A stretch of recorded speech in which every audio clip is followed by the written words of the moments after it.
ufuatiliaji na kufanya tathmini ya shughuli zote za serikali. Idara hii imewekwa kwa ajili ya kusimamia na kusimamia mipango, miradi, program zote za serikali ili kuweza kujua utendaji wake ukoje katika kutoa performance ya utendaji mzima wa serikali. Na kwa ajili ya kuendelea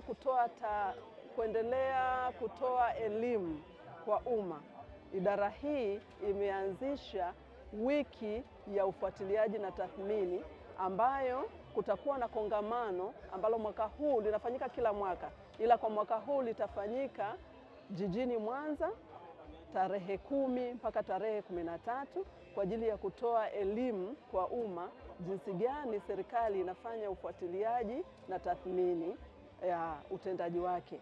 Lakini ni elimu ambayo itatolewa na watu kutoka ndani ya Tanzania, lakini na watu wengine wataalamu kutoka nje ya Tanzania wakielezea tathmini, wakielezea jinsi gani serikali inatakiwa kufanya.